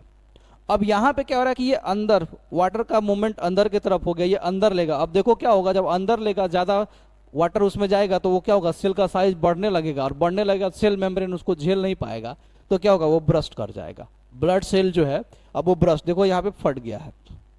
तो हाइपोटोनिक में वाटर अंदर चला जाता है, किसके? सेल के। रीजन क्या है कि सेल के बाहर का कंसंट्रेशन जो है उसमें वाटर का कंसंट्रेशन बहुत ज्यादा होता है। बाहर के सॉल्यूशन में वाटर का कंसंट्रेशन ज्यादा, तो हाइपोटोनिक। बाहर के सॉल्यूशन में वाटर का कंसंट्रेशन कम, तो हाइपोटोनिक। और बाहर और अंदर इक्वल है तो आइसोटोनिक। आई होप इस बात को समझ पाए होंगे। ठीक है, चलिए अब बात आता है इंडोसाइटोसिस एंड एक्सोसाइटोसिस। ठीक है, अभी जो हम लोग बात कर रहे थे उधर किसके बारे में? ये जो भी सॉल्यूशंस है, यानी ओस्मोसिस हो गया या डिफ्यूजन हो गया, वो ओस्मोसिस और डिफ्यूजन जो था ना, पैसिव ट्रांसपोर्ट था, उसमें कोई भी एनर्जी की रिक्वायरमेंट नहीं है। अब यहाँ वाटर को अंदर जाना है या बाहर आना है तो इसमें किसी भी एनर्जी की रिक्वायरमेंट नहीं है, क्योंकि यहाँ पे क्या हो गया? High concentration, low concentration. तो हाइयर और लोअर कंसंट्रेशन की वजह से आसानी से ये अंदर बाहर हो सकता है। ठीक है, लेकिन अब जो बात हम लोग करने वाले हैं, यहाँ पे एक है एंडोसाइटोसिस और दूसरा है एक्सोसाइटोसिस। अब एंडोसाइटोसिस क्या होता है और एक्सोसाइटोसिस क्या होती है? ठीक है, अभी हम लोगों ने देखा इंडोऑस्मोसिस, एक्सोऑस्मोसिस। तो इंडोऑस्मोसिस में मेनली क्या होता है? ऑस्मोसिस में फ्लूइड चीजों को बॉडी के अंदर लेना, और वो भी क्या है? बिना किसी एनर्जी का आराम से वो जाएगा और आएगा। एक्सोऑस्मोसिस में भी वही काम था। या डिफ्यूजन भी जो था वो भी उसमें बिना एनर्जी के कोई भी सब्सटेंस सेल के अंदर जाएगा और सेल के बाहर आएगा। लेकिन ये जो इंडोसाइटोसिस हो गया या एक्सोसाइटोसिस हो गया, ये एक्टिव ट्रांसपोर्ट है। इसमें सेल्स के अंदर किसी मटेरियल को लेके जाना है या सेल से बाहर किसी मटेरियल को करना है, तो सेल के अंदर ले जाने के प्रोसेस इंडोसाइटोसिस होता है और बाहर करना होगा तो एक्सोसाइटोसिस होगा। लेकिन इसमें एनर्जी की रिक्वायरमेंट होती है, अंदर लेना हो तो भी और बाहर करना हो तो भी इसमें एनर्जी की रिक्वायरमेंट होगी। तो जिसमें एनर्जी की रिक्वायरमेंट होती है मटेरियल्स को अंदर ले जाने में या मटेरियल्स को बाहर करने में, तो वो आता है एक्टिव ट्रांसपोर्ट का। अब देखो किस तरीके के मटेरियल, तो देखो अब ये सीधे क्या करेगा, इनगल्फ कर जाता है। ये देखो अब यहाँ पे कुछ मटेरियल्स है, इसको बॉडी के अंदर लेके जाना है। जैसे मान लीजिए कि कोई न्यूट्रिएंट, ठीक है, यहाँ पे अब कह रहा है कि मटेरियल सच एज न्यूट्रिएंट्स होना चाहिए, थोड़ा सा यहाँ पे स्पेलिंग एरर है, ठीक है, न्यूट्रिएंट्स और कोई फ्लूइड्स हो गया, उसको डायरेक्ट इसको इनगल्फ करना है, बॉडी के अंदर लेके जाना है और वहाँ पे एनर्जी की रिक्वायरमेंट पड़ रही है, तो वो इंडोसाइटिस, यानी कि बॉडी के अंदर लेके जाना इंडोसाइटिस होता है, ठीक है। और खासतौर पे इसमें सॉलिड मटेरियल्स को बॉडी के अंदर लेकर के जाते हैं, तो उस तरीके को उसको बोलते हैं इंडोसाइटोसिस, जहाँ एनर्जी की रिक्वायरमेंट होगी। अब इसमें मान लीजिए कि बॉडी के अंदर गया, कुछ मटेरियल्स है जिसमें मान लीजिए कि वेस्ट मटेरियल्स हो गया, अब कह रहा है कि हार्मोन्स हो गए, प्रोटीन्स हो गए, वेस्ट मटेरियल्स हो गए, उसको बाहर निकालना है, तो वो अपने से बाहर नहीं निकलेगा, इसको निकालना पड़ता है। तो निकालना होगा तो उसमें एनर्जी की रिक्वायरमेंट होगी, क्या होगी, एनर्जी की रिक्वायरमेंट होगी, तो उस केस में इसको बोलते हैं एक्सोसाइटोसिस। क्या बोलेंगे, एक्सोसाइटोसिस, ठीक है। तो एक्सोसाइटोसिस और एक्सोसाइटोसिस का मतलब बॉडी के बाहर निकालना किसी भी मटेरियल्स को, और इंडोसाइटोसिस का मतलब होता है कि बॉडी के अंदर लेना। और इंडोसाइटोसिस एक्टिव ट्रांसपोर्ट है, मतलब इसमें एनर्जी चाहिए, और एक्सो में भी एनर्जी की रिक्वायरमेंट होती है। अब यहाँ पे ध्यान देना कर रहा है, in hypotonic solution cell will be, hypotonic solution में सेल क्या होगा, तो अभी हम लोगों ने देखा कि हाइपोटोनिक सोल्यूशन में क्या होता है और हाइपरटोनिक सोल्यूशन में। अब कह रहा है कि सेल वाटर गेन करेगा, लॉस करेगा, नो मूवमेंट, क्या होगा। वीडियो को पॉज करेंगे, कमेंट करके बताएंगे, ठीक है। चलो, उसके बाद कह रहा है कि in which transport energy is required to move the particles. अब कह रहा है किस ट्रांसपोर्ट में एनर्जी की रिक्वायरमेंट होती है, तो ध्यान दीजिएगा, अभी हम लोगों ने पढ़ा एक्टिव ट्रांसपोर्ट, पैसिव ट्रांसपोर्ट। तो एक्टिव ट्रांसपोर्ट में क्या होती है, एनर्जी की रिक्वायरमेंट होती है, पैसिव में रिक्वायरमेंट नहीं होती है, यानी कि एक्टिव ट्रांसपोर्ट जो होगा हमारा, इसका आंसर होगा। इसका आंसर आप लोग कमेंट में देंगे, ठीक है। चलो, अब जो है ना बात आती है नेक्स्ट पार्ट का, सेल का, तो वो होता है सेल वॉल। अब सेल वॉल क्या होता है समझिएगा, सेल वॉल का मतलब क्या है उसको समझते हैं। देखो, तो सेल वॉल जो होता है, कह रहा है कि the cell of plant, fungi and bacteria have an additional outer covering, ठीक है, कॉल्ड द सेल वॉल। देखो, अभी हम लोगों ने पढ़ा कि सेल का जो सबसे आउटर कवरिंग है उसको सेल मेम्ब्रेन बोलते हैं, लेकिन कुछ ऐसे भी ऑर्गेनिज्म हैं जिनके सेल के आउटर कवरिंग में सेल मेम्ब्रेन के अलावा भी एक दूसरा कवर होता है, जिसको एक्स्ट्रा प्रोटेक्शन की जरूरत पड़ती है। उसके आउटर कवरिंग सेल, ये जैसे सेल मेम्ब्रेन था, इसके बाहर भी एक कवर होता है, ठीक है, उसके बाहर भी एक कवर होता है, जिस कवर को हम लोग क्या बोलते हैं, तो सेल वॉल बोलते हैं, ठीक है। तो कुछ ऐसे ऑर्गेनिज्म हैं जिनके सेल को ज़्यादा प्रोटेक्शन की जरूरत पड़ती है, ठीक है, जैसे प्लांट सेल हो गया, बैक्टीरियल सेल हो गया, या फंगस सेल हो गया, उनको थोड़ी सी एक्स्ट्रा प्रोटेक्शन की जरूरत पड़ती है, तो उनके बाहर एक दूसरा कवरिंग होता है जिसको बोलते हैं सेल वॉल, ठीक है। अब करेंगे the plant cell wall is mainly composed of cellulose. जैसे कि हम लोग देखे थे कि सेल मेम्ब्रेन किससे बना था, लिपिड और प्रोटीन से। अब ये जो प्लांट सेल है ना, ये मेनली किससे बना है, सेलुलोज से, सॉरी, प्लांट सेल वॉल जो होता है वो किससे बना है, सेलुलोज से। प्लांट सेल वॉल सेलुलोज से बना है। ये फंगस और बैक्टीरियल सेल के बारे में बात नहीं हो रही है, किससे, प्लांट सेल के बारे में। आगे हम लोग देखेंगे कि बैक्टीरियल सेल वॉल किससे बना है, ठीक है। उसके बाद cellulose is complex substance and provide structural strength of the plant. अब ये क्या करता है, स्ट्रक्चरल स्ट्रेंथ, ये स्ट्रेंथ देने का, प्लांट्स को स्ट्रेंथ देने का। देखते हैं ना, हमारे बॉडी में सेल वॉल नहीं होता है, इसलिए हमारी बॉडी उतनी सॉफ्ट होती है, लेकिन प्लांट सेल में सेल वॉल होता है, इसी वजह से वो उतना हार्ड हो जाता है। किसी को दबा पाएंगे क्या आप, एक गुस्सा देंगे तो जितना क्या होगा, मजा आ जाएगा, चोट बहुत तगड़ा लगेगा ना हमें रीजन, लेकिन हम लोग को कोई एक गुस्सा देता है या हम किसी एक दूसरे ह्यूमन बीइंग को गुस्सा देते हैं तो हमें चोट कम लगता है, उससे ज़्यादा लगता है। लेकिन प्लांट्स को जब हम लोग गुस्सा देंगे तो उससे ज़्यादा चोट नहीं लगेगा, उससे ज़्यादा हमें लग जाएगा। रीजन है वो बहुत हार्ड होता है, स्ट्रांग होता है। और उसका रीजन क्या है, ये सेलुलोज, और सेलुलोज से क्या बना है, सेल वॉल। तो उसका जो सेल वॉल होता है प्लांट का वो बहुत स्ट्रांग होता है, इस वजह से वो उसको स्ट्रेंथ ज़्यादा मिल जाती है। नेक्स्ट अगर फंक्शन ऑफ सेल वॉल की बात करें तो पहला फंक्शन है कि it provides protection to the cell against variation of environment. अब इन्वायरमेंट में जो भी वेरिएशन, यानी कि टेम्परेचर का वेरिएशन होना, कभी बारिश हो जाना, कभी बहुत तेज धूप हो जाना, उन सब वेरिएशंस में ये सेल वॉल क्या करता है, उस प्लांट्स को बचाता है। अब कह रहा है कि it also gives a definite shape size. Plants का सेल का शेप साइज जो होता है ना वो फिक्स करने का काम भी ये करता है, ठीक है। It exert equal pressure against swollen cell. जब सेल का साइज बड़ा होने लगता है तो वो क्या करता है उसको, जैसे एनिमल सेल में क्या हो जाता है, जैसे अभी हम लोगों ने देखा ब्लड सेल में जब ज़्यादा इंडोऑस्मोसिस हुआ तो वो ब्रस्ट कर गया, लेकिन प्लांट सेल में ऐसा नहीं होगा, क्योंकि वो जो सेल वाला है उसको ब्रस्ट होने से बचा देगा, उसको फटने नहीं देगा। तो ये उसको बचा देता है। जब वो ज़्यादा स्वेल करता है तो उसको जितना प्रेशर बाहर अंदर से बाहर की तरफ लगता है उतना प्रेशर वो भी क्या कर देता है, लगा देगा। जैसे ये सेल जो है, अब इसमें वाटर ज़्यादा बढ़ने लगेगा तो अब इस पर प्रेशर तो ज़्यादा लगेगा इसके सेल मेम्ब्रेन पे, तो अब जो इसका सेल वाल है ना तो वो उसको फटने से बचा देगा, प्रोटेक्शन दे देता है। तो ये चीज़ है। अब बात आता है कुछ पॉइंट्स इधर करके, the bacterial cell wall is made up of, ठीक है, मेनली कंपोज ऑफ पेप्टिडोग्लाइकेन। देखो पेप्टिडोग्लाइकेन जो होता है ना उससे ही बना होता है, किसका, बैक्टीरियल जो सेल वाल होता है। जैसे कि हम लोग देखो प्लांट सेल किससे बना है, सेलुलोज से। प्लांट सेल वाल सेलुलोज से। बैक्टीरियल सेल वाल किससे बना है, पेप्टिडोग्लाइकेन से। और फंगल सेल किससे बना है, तो चिटिन से।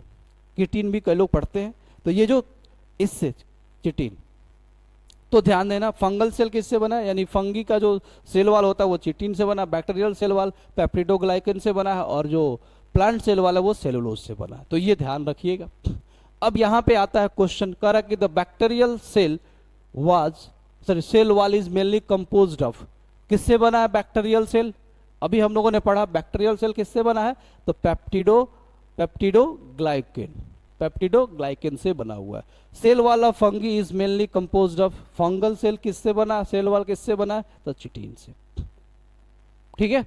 चलो अब बात आती है प्लाज्मोलाइसिस की। एक टॉपिक दिया प्लाज्मोलाइसिस। प्लाज्मोलाइसिस का मतलब क्या होता है समझिएगा।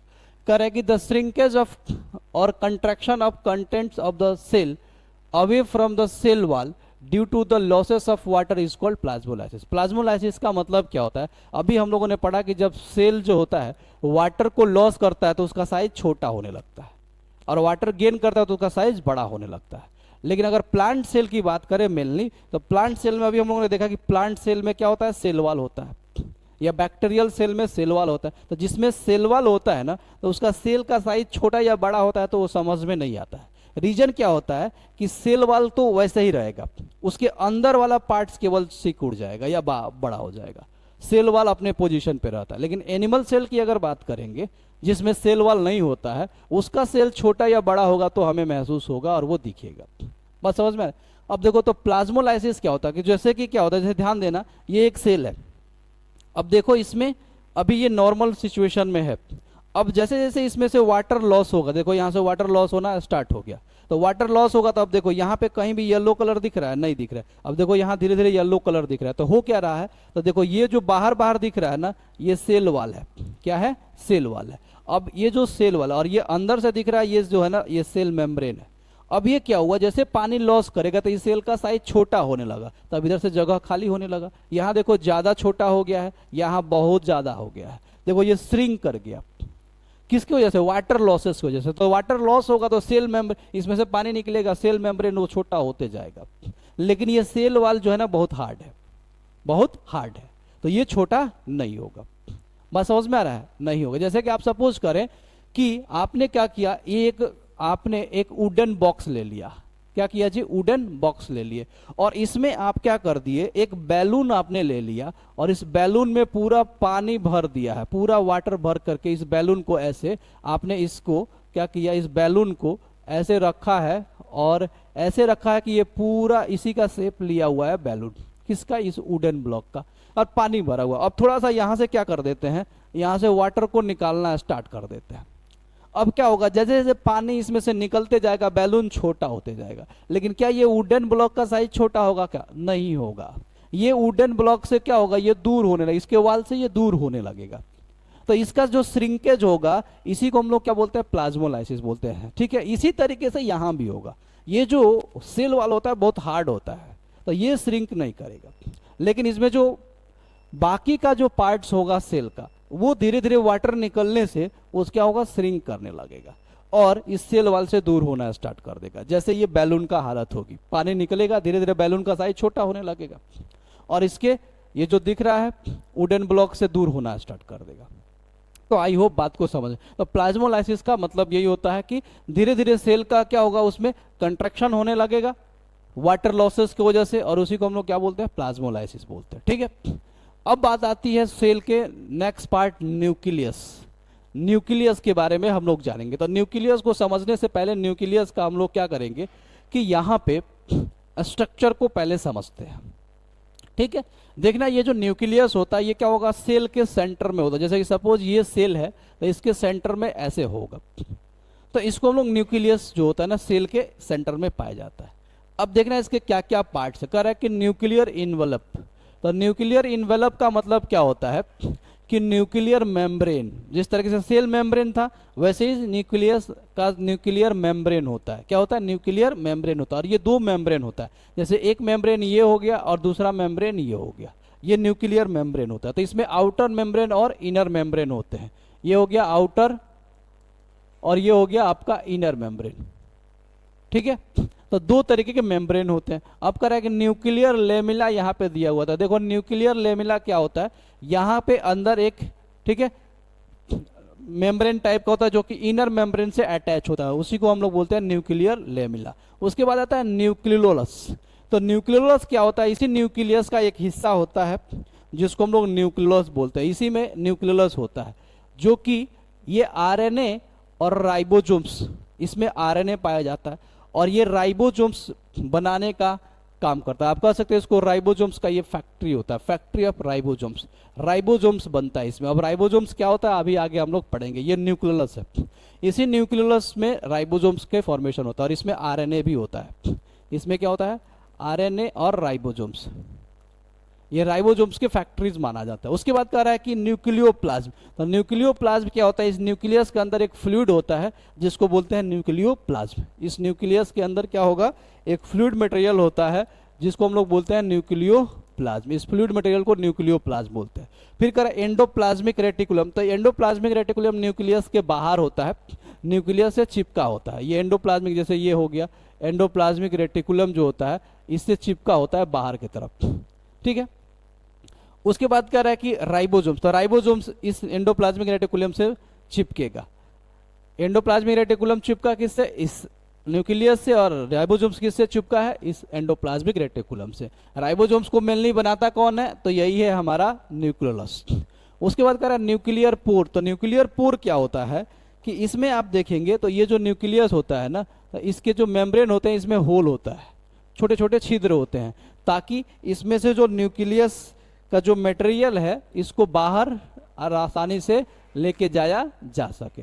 ठीक है, तो उसी को हम लोग क्या बोलते हैं, न्यूक्लियर पोर बोलते हैं। इसमें छोटे छोटे होल होते हैं, छोटे छोटे छिद्र होता है। ठीक है, जिससे आसानी से इस न्यूक्लियस के मटेरियल्स बाहर चला जाए, या बाहर का कोई मटेरियल न्यूक्लियस को रिक्वायरमेंट है तो अंदर चला जाए। तो ये चीजें हैं। चलो, तो ये इसके क्या हो गया, न्यूक्लियस का स्ट्रक्चर और उसके पार्ट्स। तो आइए देखते हैं इसके एक एक चीज के बारे में। अब ध्यान देना, यहाँ जो न्यूक्लियस है, correct, nucleus is the spherical dense structure bounded by double layer membrane and contains pores for materials exchange between the nucleus and cytoplasm। ये क्या करता है, कह रहा है कि न्यूक्लियस कह रहा है स्फेरिकल और डेंस स्ट्रक्चर होता है। कैसा होगा, स्फेरिकल होगा और डेंस, ठीक है, डेंस स्ट्रक्चर होता है, bounded by double layer of membrane. इसमें दो में अभी बताया, इनर मेम्ब्रेन और आउटर मेम्ब्रेन होता है। And contains pores material. अब उसमें अभी बताया कि उसमें पोरस होते हैं, छिद्र छिद्र, ठीक है, होल होता है, जो क्या करता है, material exchange between the nucleus and cytoplasm.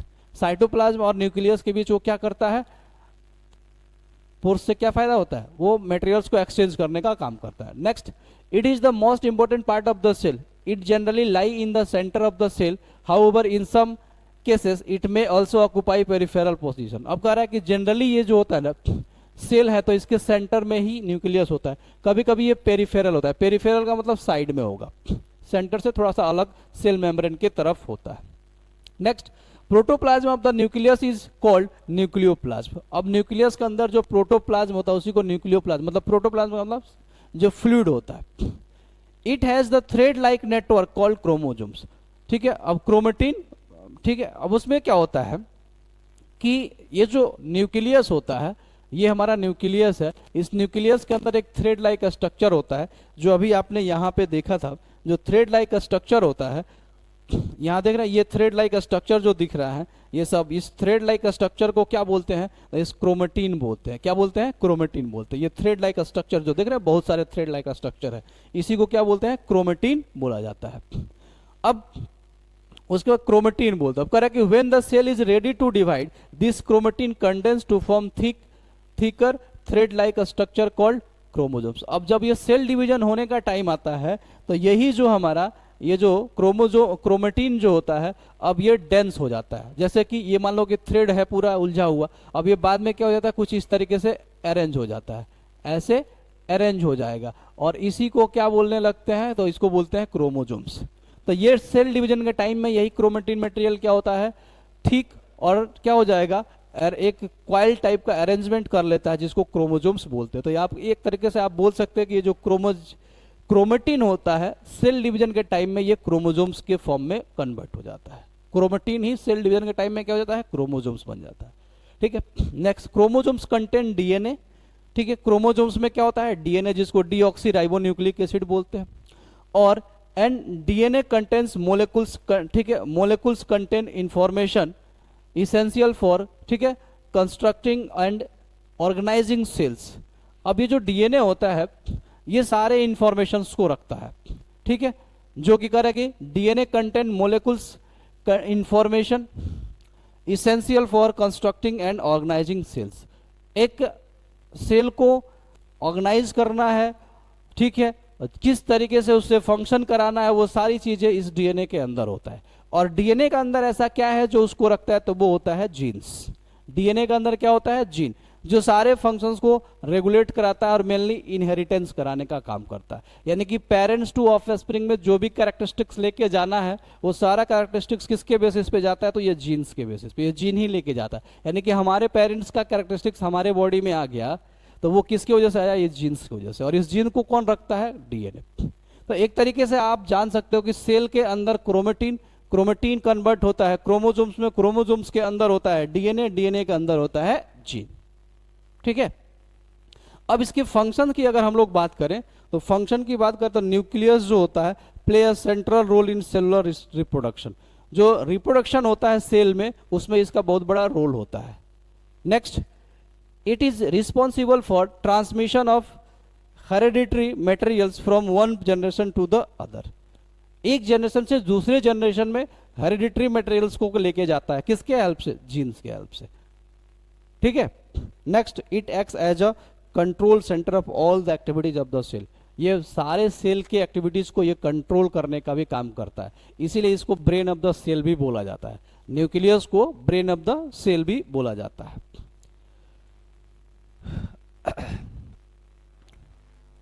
उसके बाद स्ट्रक्चर ऑफ न्यूक्लियस, तो ये इसका स्ट्रक्चर आप ड्रॉ करेंगे। ठीक है, ये सारा मैंने पॉइंट्स दिया हुआ है, और इसमें आपको क्या करना है, इसका स्ट्रक्चर ड्रॉ करना है।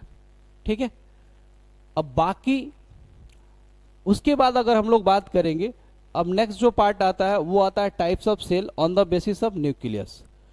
पहले तो हम लोगों ने सेल का, जैसे पहले हम लोगों ने ऑर्गेनिज्म का टाइप्स पढ़ा, किस बेसिस पे, नंबर ऑफ सेल के बेसिस पे। अब हम लोग पढ़ने वाले हैं सेल का टाइप्स। ठीक है, कि कितने टाइप्स के सेल होते हैं, और वो किस बेसिस पे, न्यूक्लियस के बेसिस। तो सेल का दो टाइप्स होता है, एक होता है प्रोकैरियोटिक सेल और एक होता है यूकैरियोटिक सेल। ठीक है, तब कह रहा है कि प्रोकैरियोटिक सेल का मतलब the cell which has no well defined nucleus is called prokaryotic cell. जिसके, एक ऐसा सेल जिसमें वेल डिफाइंड न्यूक्लियस नहीं होते हैं, उसको प्रोकैरियोटिक सेल बोलते हैं। अब वेल डिफाइंड न्यूक्लियस का मतलब एक ऐसा नहीं जिसमें क्या होगा, न्यूक्लियर मेम्ब्रेन ही नहीं होगा। जैसे देखो ये न्यूक्लियस है, अब इसका न्यूक्लियस का मटेरियल तो है, लेकिन इसका न्यूक्लियर मेम्ब्रेन नहीं है। न्यूक्लियर मेम्ब्रेन इसमें दिख ही नहीं रहा, ये मेम्ब्रेन है ही नहीं। न्यूक्लियर मेम्ब्रेन जब इसमें नहीं है, तो देखो इस तब इसको क्या बने, वेल डेवलप्ड न्यूक्लियस तो है ही नहीं, वेल डिफाइंड का मतलब वेल डेवलप्ड। तो उस तरीके के सेल को हम लोग क्या बोलते हैं, प्रोकैरियोटिक सेल बोलते हैं। जैसे कि बैक्टीरियल सेल हो गया, ब्लू ग्रीन एल्गे सेल हो गया, तो ये बैक्टीरियल सेल है, तो इसमें न्यूक्लियस वेल डिफाइंड नहीं होता है, तो इसको हम लोग क्या बोलते हैं, प्रोकैरियोटिक सेल बोलेंगे। नेक्स्ट कह रहा है कि यूकैरियोटिक सेल का मतलब होता है कि जिसमें न्यूक्लियस वेल डिफाइंड होता है, मतलब न्यूक्लियस के सारे पार्ट्स उसमें अवेलेबल होंगे, कंप्लीट होगा, उसको बोलते हैं वेल डिफाइंड। जैसे अगर हमारे बॉडी में जितने भी सेल होते हैं वो सब यूकैरियोटिक सेल होते हैं। क्या होते हैं, यूकैरियोटिक सेल होते हैं, यानी कि वेल डिफाइंड सेल होते हैं। इसके मतलब कि इस न्यूक्लियस के अंदर सारे मटेरियल्स होगा, सारे न्यूक्लियस का कंपोनेंट होगा, जो अभी हम लोगों ने पढ़ा है, ठीक है। तो उसको हम लोग बोलते हैं यूकैरियोटिक सेल, यूकैरियोटिक सेल। अब देखो यूकैरियोटिक और प्रोकैरियोटिक में डिफरेंसेस क्या है समझिएगा। प्रोकैरियोटिक सेल, यूकैरियोटिक सेल, तो पहला ध्यान देना कर रहा है कि size of cell is generally small 1 to 10 millimetre, और यूकैरियोटिक की बात करते हैं इसका साइज 5 to 100 मिलीमीटर के आसपास होता है। नेक्स्ट कह रहा है कि इट कंटेन सिंगल क्रोमोजोम्स, इसमें सिंगल क्रोमोजोम्स होते हैं, लेकिन इसमें पेयर में होगा। It contains more than 1 chromosomes, इसमें एक से ज्यादा क्रोमोजोम्स आपको देखने को मिलेंगे। न्यूक्लियस इज एब्सेंट, एक्चुअल में न्यूक्लियस एब्सेंट का मतलब होता है कि ये प्रॉपर वेल डिफाइंड न्यूक्लियस नहीं होता है, इसलिए से बोल दिया जाता है कि न्यूक्लियस इसमें क्या हो जाता है, एब्सेंट हो जाता है। और इसमें न्यूक्लियस जो होता है वो प्रेजेंट होता है। क्या होता है, प्रेजेंट होता है। Membrane bound cell organelles are absent, इसमें मेम्ब्रेन बाउंड सेल ऑर्गेनेलिज नहीं मिलेंगे, मेम्ब्रेन बाउंड सेल ऑर्गेनेलिज नहीं मिलेंगे। किस, इस प्रोकैरियोटिक सेल में। जैसे मेम्ब्रेन बाउंड सेल ऑर्गेनेलिज अभी आगे हम लोग पढ़ेंगे कि मेम्ब्रेन बाउंड सेल ऑर्गेनेलिज क्या, जैसे माइटोकॉन्ड्रिया हो गया, ये मेम्ब्रेन बाउंड सेल ऑर्गेनेलिज होता है। गोल्जी बॉडी हो गया मेम्ब्रेन बाउंड, या एंडोप्लाज्मिक रेटिकुलम हो गया, इसमें मेम्ब्रेन होता है। तो ये सारे इसमें नहीं होंगे, माइटोकॉन्ड्रिया नहीं होगा, गोल्जी बॉडी नहीं मिलेगा आपको, एंडोप्लाज्मिक रेटिकुलम नहीं मिलेगा, तो ये सेल होते हैं। और इसमें जो होंगे membrane bound cell organelles are present, यानी कि जितने भी मेम्ब्रेन बाउंड होंगे या अदर बिना मेम्ब्रेन वाले होंगे वो सब इसमें होंगे। और इसमें जो होगा प्रोकैरियोटिक में केवल मेम्ब्रेन बाउंडेड वाला कोई नहीं मिलेगा, मेम्ब्रेन लेस ऑर्गेनेलिज दिखने को मिल जाएंगे। अब करें न्यूक्लियोइड इज नॉट सराउंडेड, ठीक है, is not surrounded by a nuclear involve. अब ये न्यूक्लियोइड किसको बोलते हैं, तो ध्यान दीजिएगा, ये जो न्यूक्लियर रीजन जो होता है ना, जहाँ पे ये न्यूक्लियस के जो मटेरियल्स होते हैं, इसको न्यूक्लियोइड बोलते हैं। क्या बोलते हैं, न्यूक्लियोइड बोलते हैं। ये जो न्यूक्लियर रीजन है, तो वही कह रहा है कि ये जो न्यूक्लियोइड है यानी न्यूक्लियर रीजन जो है, ये न्यूक्लियर मेम्ब्रेन से बाउंडेड नहीं होता है, लेकिन इसमें वो क्या होगा, इन्वॉल्व आपको दिखेगा, न्यूक्लियस का इन्वॉल्व या न्यूक्लियर मेम्ब्रेन आपको देखने को मिल जाएगा। किसमें, यूकैरियोटिक सेल में।